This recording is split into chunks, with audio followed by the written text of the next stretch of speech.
Okay, so now we have the last talk of this session, the last talk of the theory day, which will be given by Heng Guo from Edinburgh, so from Scotland, who will be telling us something about the randomization of Markov chain Monte Carlo. Okay, thanks for the introduction, and thanks for the organizers for having me here, and also thank you for sticking to the end. So I will talk about, my title is like towards derandomizing Markov chain Monte Carlo, but it's a little bit deceiving because there will be no new derandomization techniques. It's mostly about a new way of implementing Markov chain Monte Carlo so that the derandomization becomes trivial. This is a joint work with Weiming, Feng, and Jiaheng Wang, postdoc and student with me in Edinburgh, and also Chunyang, Wang, and Yitong from Nanjing University. Okay. So let me start with some very classical results about sort of deterministic versus randomized counting. So this is the problem of estimating the volume of a convex body. So the convex body may be very complicated, but it's given via some membership queries. So you have an oracle. You can ask if the point is in the convex body or not. In the 80s, by Elkis and also by Barani and Freddy, they have a deterministic lower bound for any approximation algorithm under this kind of membership query model.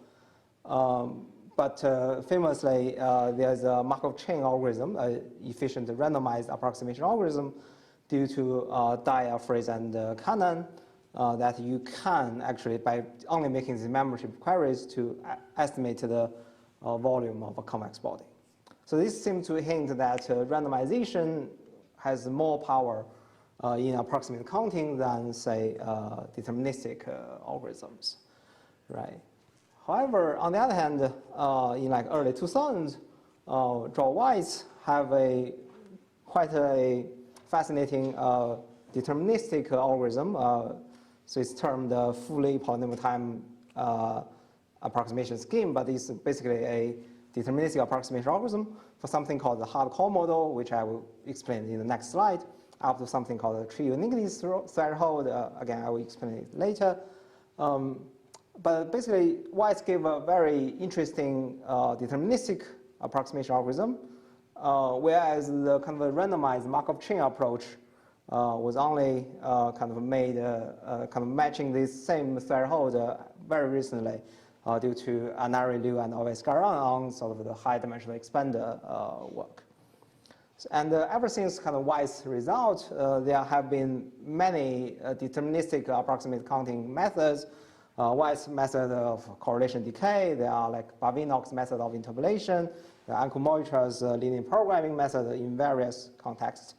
So since then, basically, deterministic counting seems to, catching up. Okay, so let me say a bit about this so-called hardcore model. What is this? So this is basically a model originates from statistical physics. Perhaps it should be called a hardcore guess model. So you are basically, we kind of model the atoms as kind of vertices, and they are hard kind of atoms, so that two atoms should not be adjacent to each other. Namely, we are looking at independent sets.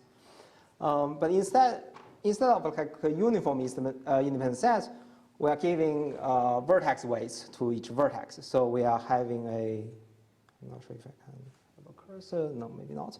So we are having a lambda for each vertex if it is in. So the independent set has some weights proportional to lambda to the size. And so the distribution is normalized via this so-called partition function z, which is just sum over all the weights. So it would be helpful to think of lambda as 1, in which case it's just uniform distribution over all independent sets. The partition function is just the number of independent sets in the graph. So from kind of a statistical physics settings, we want to approximate this partition function, or we want to sample from this Gibbs distribution. And these two things are essentially equivalent, at least under kind of a polynomial time reductions. This is something called self-reduction. Again, I will talk about this soon. And the standard method, at least in kind of a statistical physics, is to run so-called GLAUBER dynamics, which is known to converge to this Gibbs distribution. Sometimes this is called heat bus dynamics, also like Gibbs sampling. It's basically the same thing in this context. As you can imagine here, you cannot expect this to be always kind of efficient, because if lambda is very, very big, this distribution would give you a maximum independent set. So there's usually a threshold where below that the GLAUBER dynamic, also Markov chain algorithm, mixes or converges to the distribution you want within, like, say, polynomial time, or most commonly n log n time. And beyond that threshold, the mixing time or convergence time would be exponential. Okay, so there's usually a threshold for these kind of algorithms. So what is the GLAUBER dynamics? It's a very simple kind of algorithm. And in particular, today I'm going to talk about something called a systematic scan GLAUBER dynamics. So because I want to remove some randomness from the algorithm, which I don't want to deal with. So systematic scan just means that I update all the verses, say 1 to 2 to 3 up to n, then back to 1, 2, 3 again. Okay. So in the kind of typical GLAUBER dynamics, you randomly pick a vertex, update it. Here I'm sequentially update 1 to n and back to 1 to n. And for each update, it's a resampling step. I condition on the rest of the graph, and I resample that particular vertex. So what does that mean? That means that for the resampling step, I just look at its neighbors. If one of its neighbors is occupied, then because I'm sampling independent set, whatever it is, whatever kind of a random number I want to draw is the vertex must not be occupied. And if none of these neighbors is occupied, then this is basically a biased coin. So if lambda is 1, it is in or out like with a half probability each. Okay, so for example, maybe I'm updating this blue vertex and I draw some random number. If that number is larger than, say, the 1 over 1 plus lambda, so some threshold. Again, lambda equals 1 means this is just 1/2. This will be occupied. And the next vertex I want to update, I need to condition on the rest of the graph. In this case, it's just condition on the neighbors, because one of its neighbors is occupied, I will make sure it's unoccupied. So the basic observation from this is that in either case, the vertex will not be occupied if the random number I draw is less than some threshold, regardless of the neighbors. So in some sense, in some very lucky cases, I can update the vertex without knowing its neighbors. And this observation will be crucial later. Okay. And why is sampling useful? This is because there's this so-called self-reduction, I guess first introduced by Jiaheng, Wang, and Vazirani in this context. So the self-reduction, if you say you want to count the approximately count the number of independent sets, I can rewrite 1 over z as this long telescoping product. But I mean, it looks complicated, but it's not very much complicated, actually. The first term here is just the marginal probability of a particular vertex being 0. Okay, so this z of sigma v1 equals 0 just means I want to sum over all the independent sets under which v1 is unoccupied. Okay, so it's just the marginal probability of one vertex being unoccupied. Question? Quick question. Does occupied and unoccupied correspond to independent set or not? Unoccupied means 0. Occupied means 1 in my slide. Yeah. Okay. So this is the marginal probability of a vertex being unoccupied. Okay, and then I can just ping vertices 1 by 1. So intermediate term, I have a bunch of vertices pinged to 0. That's just the equivalent to remove those vertices in the original graph. And I look at the margin of the next vertex. Okay, so this is just a smaller graph. That's why this is a self-reduction. I reduce the original problem to a bunch of smaller problems. And I want to approximate z, say, within epsilon, so I just need to approximate each term within epsilon over n. Okay? However, this seems to be very wasteful to use the Markov chain. Okay, so if you have a Markov chain, you get an epsilon close sample to the say the uniform distribution or the Gibbs distribution, and then you can perform Monte Carlo method to estimate the margin of a particular vertex. But this is very wasteful in that the Markov chain gives you a full configuration of all vertices, whereas I only care about one vertex. I don't really care about the rest of the graph. So why do I really need all these vertices, the configuration of the vertices, right?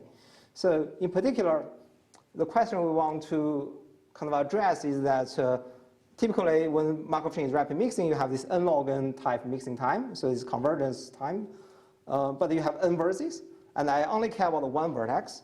Can I say in time log n to sample a particular vertex, rather than paying n log n for all the vertices? Okay, and then if I manage to do that, it's actually very easy derandomization, which is hinted by my title, because it's just a log n time randomized algorithm. Okay, so here is our algorithm. So again, I have this target distribution over independent sets weighted by the vertices. But again, think of lambda equals 1, it's a uniform. And all the vertices at first are kind of black, means that I don't know anything. And I kind of imagine I have a stationary Glauber dynamics. So equivalent, you can think of this as something that has run from minus infinity. It already mixes to the stationary distribution. And I want to know the value of v, which means if I could update it in the time 0, I will be able to know its value. Okay, so I want to do this update. However, earlier I have made this observation that I can first draw a random number, say R0, and if R0 is below that threshold, 1 over 1 plus lambda, or like 1/2 if lambda equals 1, this vertex is just unoccupied, right? Because I have observed that in my updated rule, if lambda is below threshold, whatever the neighbors are, I have this outcome. So this is the kind of the good case. Okay, and there's the bad case, to borrow notation from Chunyang's talk. I have this bottom for the bad value. So if R0 is larger than this threshold, then okay, I don't know what to do. I have to know the neighbors. And the only thing I can do kind of algorithmically is that I do recursion. Okay. So again, I try to do the last update of my neighbors. Okay, so instead of one vertex to update, now I have a bunch of vertices I want to update. And again, I do the same thing. I draw this random number, but the time should correspond to the last time these vertices are updated.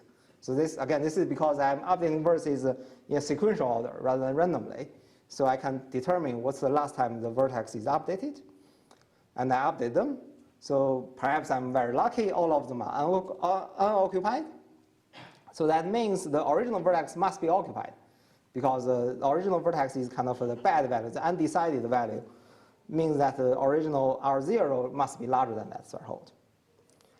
And otherwise, perhaps another vertex is a bad value, so I need to recursively determine that.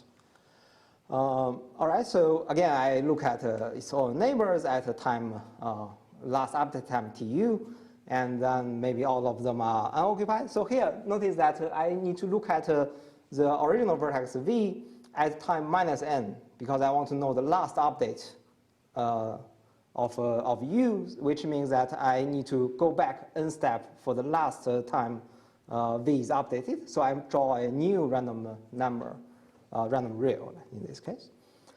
All right, so perhaps I'm lucky this time, so I have every neighbor to be unoccupied, so I know U is occupied. Then I can go back to time 0. I can deduce that V must be unoccupied. Okay, so that's a very simple algorithm. Okay, so again, this is a summary of our algorithm. We want to resolve the value of some vertex V at time t, where t is like the update time. And suppose if we will need to maintain some data structure to maintain consistency. So we need to first check if this value is already known. If it is, I will just use that. If not, okay, I will draw a random number, new random number. And if it's less than threshold, I determine this vertex must be 0. If it's not, then I need to resolve all its neighbors at their corresponding update time. And again, if one of the neighbors is occupied, I go to the unoccupied case. If all of them are unoccupied, then I know my original vertex V is occupied. Okay, so this is the kind of recursive algorithm, and you can actually expand this as a sort of a recursion tree. Okay, and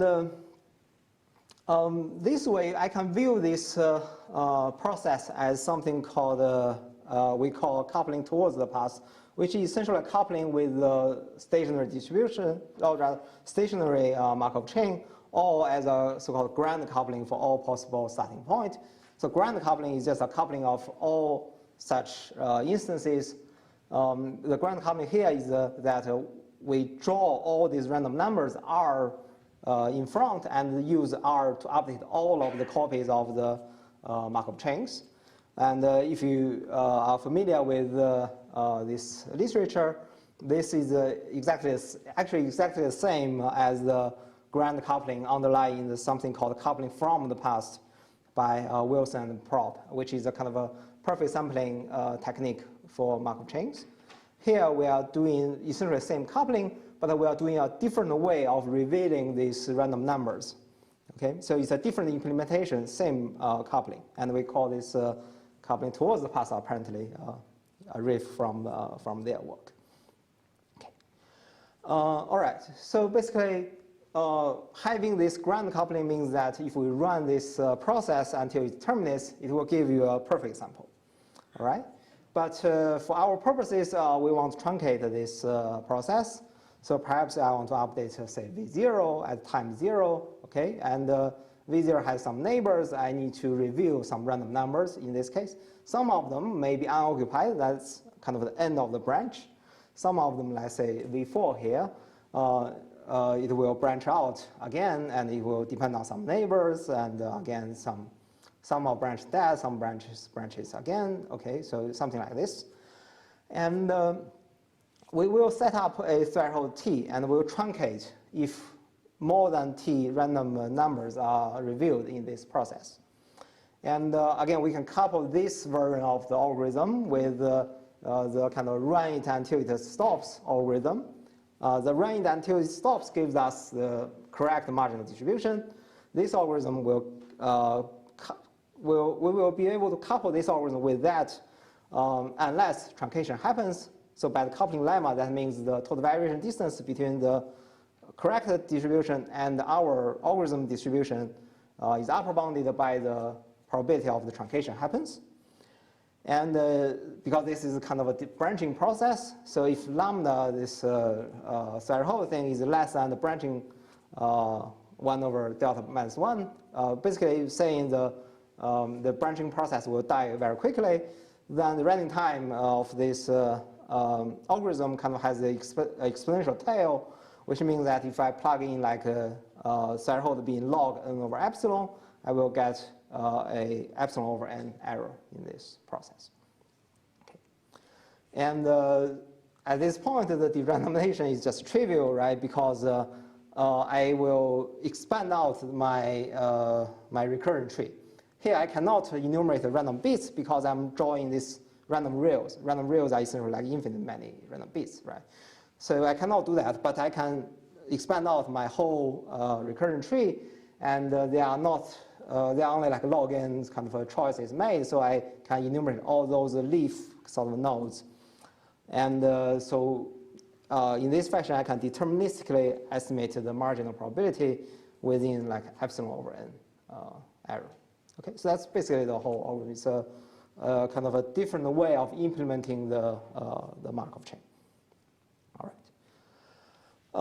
I have to admit that our idea is kind of not new. Our algorithm is heavily inspired by an algorithm by Anand and Jerem. It's actually last year and published this year. Their algorithm is also this kind of recursive marginal sampler, and they are originally designed for spin system on infinite graphs. Spin system are kind of a generalization of these hardcore models. Because as you can see, our algorithm only reveal a local neighborhood of the graph. So that's why these sort of algorithms are useful for infinite graphs. And the algorithm also has this constant expected running time, exponential tail, etc. The advantage of their algorithm is that they can use something called strong spatial mixing, which is roughly saying far away vertices has a very small influence on the origin. That's something that has to be true for this kind of algorithm to succeed, because in log n time we will just reveal a very small neighborhood. So we will never reach far away vertices, and so far away vertices have to have very low influence on my target. But a somewhat different thing from Anna and Jeremy is that in their recursion calls, if a vertex is fixed, it will be fixed for all future calls, whereas in our algorithm, we are kind of simulating Markov chains. So if you go back n steps, you will draw a new fresh kind of random number. You go back another n step, you get a new random number. All right. Okay, so what kind of application do we have? So the good thing about this algorithm is that it basically is the best you can hope for, right? It gives us a log n time sampler for the marginal distribution. It can give us perfect samples. Typical Markov chain, it's within like epsilon error. But if we run this kind of algorithm, it gives us perfect samples without any error. But it's like a constant per each vertex. So if you run it for all vertices, it will be linear. And again, it gives us deterministic approximation algorithm. So those are all very good, but on the other hand, these kind of give us weaker bounds, at least for spin system on basically these kind of graph problems.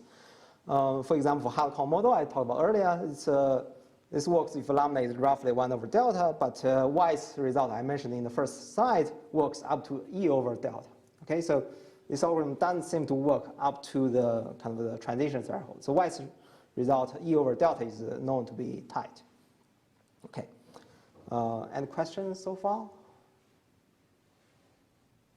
Okay, I will continue. Okay, so for spin system, so for perfect sampler, for deterministic algorithm, or for this marginal sampler, there are other methods to achieve, whereas in the application I'm going to mention, we actually achieve something new, okay? And the application is to go from graphs to hypergraphs. So the first problem, I will have like two applications. One is the hypergraph independent sets. The other is the hypergraph colorings.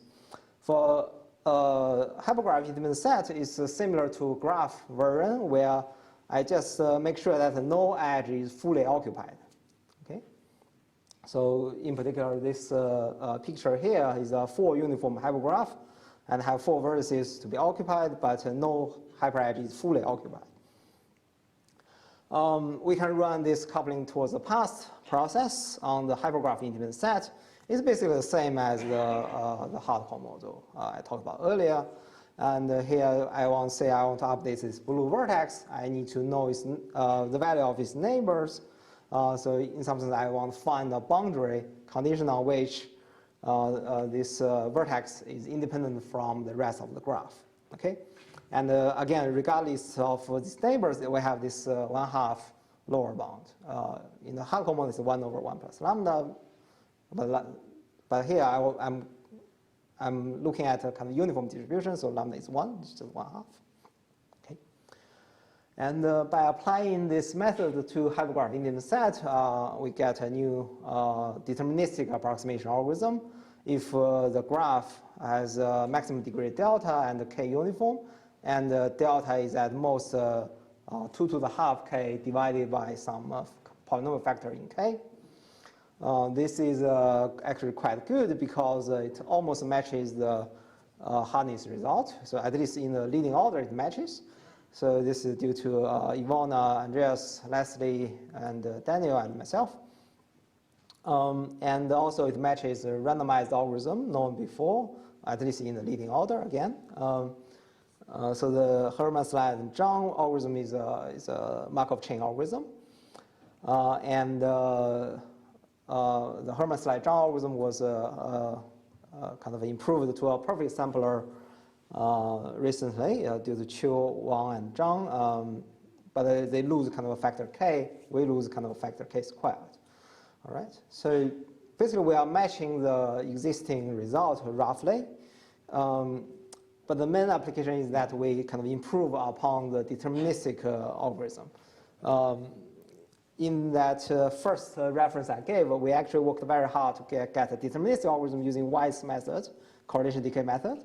We only make it work for delta at least k. So it's much smaller than 2 to the half k. And then there hasn't been much result, but then like this more recent result related to something, basically like a sampling problem under local lemma conditions that leads to this He Wang in result of delta less than like 2 to the k over 5. But our algorithm kind of improved that to the half k, which is almost optimal and also matching the randomized algorithms. Okay, and this problem was first looked at by Baldwin, Dyer, and Karpinski like more than a decade ago, and there's also work on by Jane, Feng, and Wang on sort of the Jane, Feng, and Wang is like the previous best deterministic algorithm before He Wang in. All right. So this is like our first application. It's just basically implementing what I have told you in the first half to this hypergraph setting.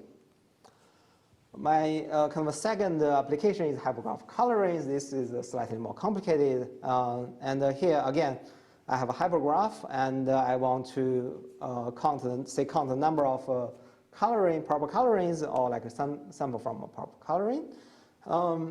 A coloring is proper if like no hyperedge is monochromatic. So I basically cannot have the same color in the hyperedge. So again, here the example is a valid kind of proper hypergraph coloring. Here is slightly more tricky because if you directly run the Markov chain, the solution space is not connected. So you cannot do that. When the solution space is not connected via this single vertex updates, the chain does not converge to the desired distribution, or the uniform distribution in this case. But previously there are some amount of chain approach due to Feng, in Zhang and myself, and also Feng, and in. We can kind of project this state space of hypergraph colorings down to a kind of a smaller, lower dimensional state space so that it is well connected. So here, instead of giving colors of the vertices, I'm giving them kind of some buckets first. So each bucket is kind of a bunch of colors. So in this particular example, maybe I group like blue and green, and also group orange and yellow. Okay, and I will pick some parameters S properly. That will come in later. Okay, and in this setting, I will use Lovash local lemma, and I can say that with some parameters, all the marginal distribution under an arbitrary conditioning is very close to uniform. So my algorithm can determine status of a vertex without knowing its neighbors with a very good probability. Okay.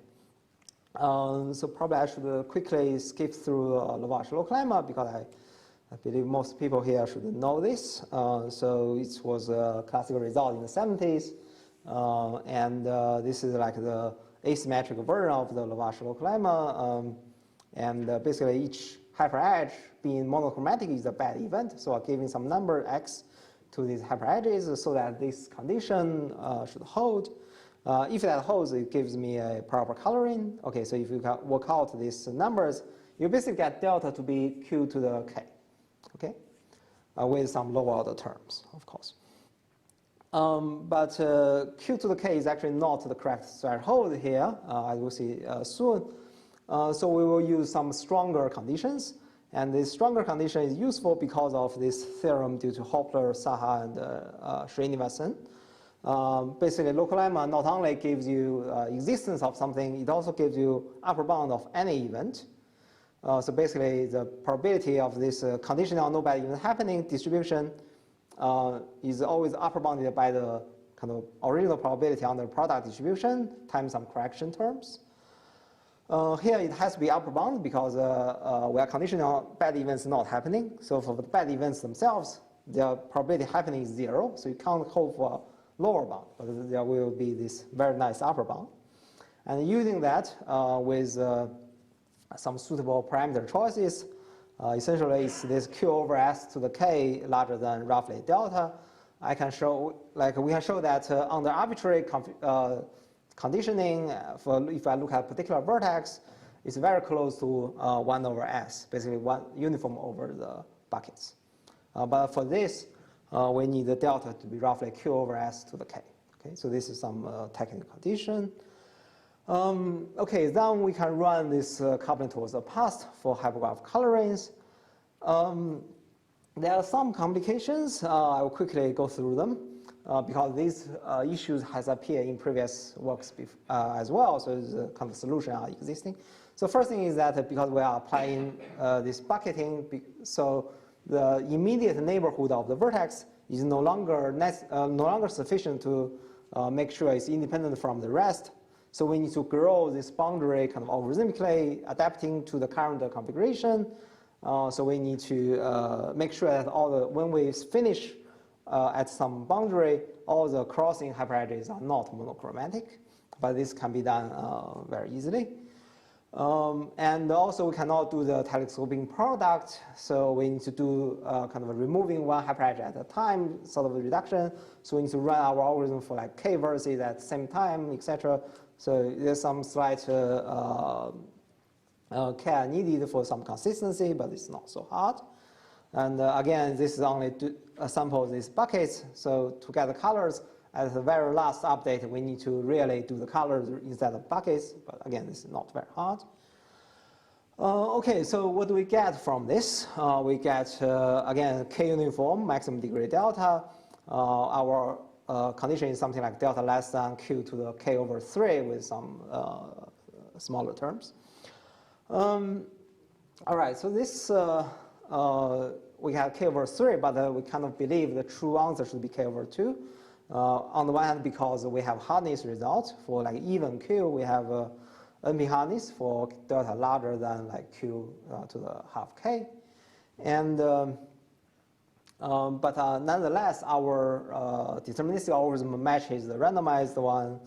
This is Jane Feng and Wang is the Markov chain algorithm. It also matches the perfect sampler of He, Sun, and Wu. And again, it improves upon this q to the k over 5 deterministic algorithm. Okay, this, once again, the problem is was first looked at by Baldwin, Dyer, Kapinski, and there has been various results on this problem under this local lemma kind of line of attack. Okay.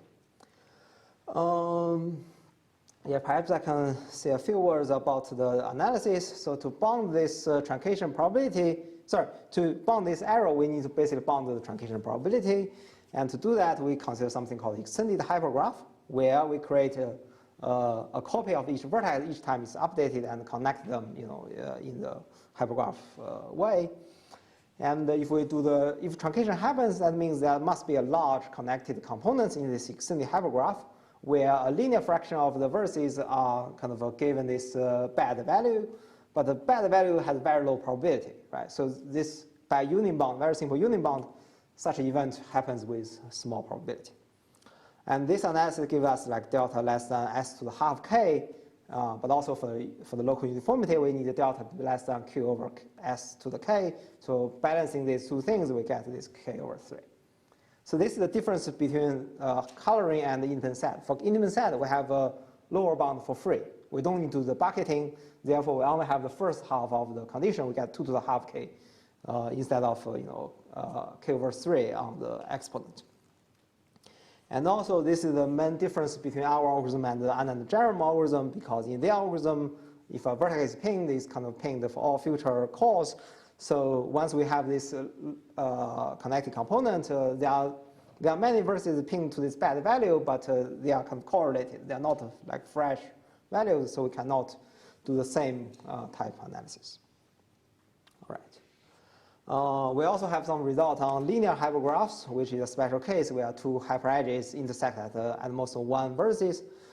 This seems interesting, especially because the random formula or random hypergraph will have very low intersection. So this kind of there are some ideas here can help the random case. Basically, we improve the exponent to like k for independent set and half k to the coloring. And again, this matches the best randomized algorithm. Sorry, I went too fast. So for linear hypergraph independent set, there apparently was no hardness result previously known. But this was the slides I used like 2 weeks ago in DAX2. And this, after that, soon after that, Chunyang and Wang found a very simple proof to show it's actually NP hard for some constant times 2 to the k. So the 2 to the k is more or less tight.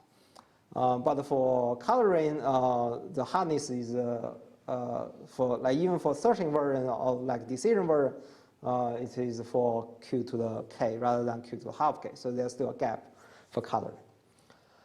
Okay, so some quick comments about spin system. This is because if you're familiar with Anand and Jerem, then the algorithm can be used to give new f-pitas for spin systems on sub-exponential growth graphs under so-called strong spatial mixing. But I will skip this, I guess. So this is basically just observing that the algorithm can be used in this framework as well. Okay, but I want to highlight an open problem, which is for Q colorings.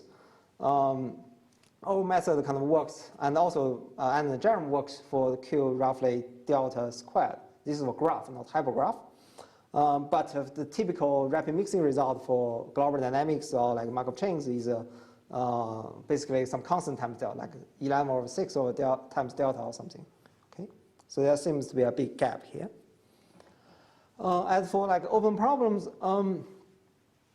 so one immediate problem is can you improve the hypergraph coloring bound to q to the half k, which I believe to be the correct answer, but I don't really know. Another thing is about the running time. So I'm talking about this truncation to be log n, or rather log n over epsilon. But in reality, the kind of the hidden constant is something depending on delta k and q. So in our case, it's a polynomial in delta k and q. So if you do the enumeration, you get n over epsilon to some big exponent. And but for like a randomized algorithm, typically you get like n squared running time or n cubed running time. So the question is, can we kind of get a more fixed parameter type running time, like some function in terms of delta k and q, and then n to the constant. So here, perhaps this is because we are doing very naive enumeration. Maybe some more sophisticated derandomization techniques can be helpful. This I don't really know. Another question is like, can we derandomize other chains? Here I'm basically trying to do these chains for like spin system or like this hypergraph type problems. Can we derandomize like the matching chain or like the basic chain for matroids? But there are some substantial difficulties there, so it seems very difficult. And that's, yes, thank you for your attention.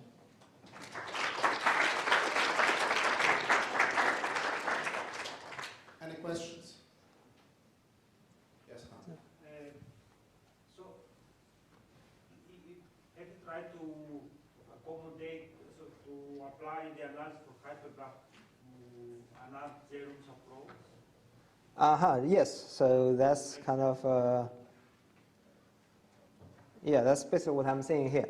So if you do Anand and Jerem, so okay, so this whole one in algorithms, they are basically doing Anand and Jerem, but kind of de-randomize it somehow. So they couldn't get to the kind of the better threshold. Is it because of the issue I'm saying here? When vertex is pinged, it's kind of pinged bad in all future calls, so it makes the analysis harder. So they get a worse condition. Yeah. Any other questions? Yes. So that makes sense to apply your approach, but not looking the neighbors, but some distance away. Right, that's a very good question because, okay, in Anand and Jerem, they are looking at like a distance r away. So yeah, in our case, that seems to be corresponding to block dynamics. it makes the analysis quite complicated. We don't know how to make it work, basically. But in principle, it seems to be, seems to be a good idea to do that for spin system, especially. But analysis will be quite horrible. Our algorithm is already rather horrible. Another question, just the last one. It seems that you can apply what we're doing for any key distribution when producing uniqueness. That's right. Yes, this 1 over delta minus 1 is more or less the evolution. Yes, it seems to be the same kind of a threshold. Okay, good. I think that's it for today. So let's thank the speaker again. Let's also thank all the speakers for today. And in this group, you also should thank yourself for coming here. So it was really fantastic to see so many of you here today.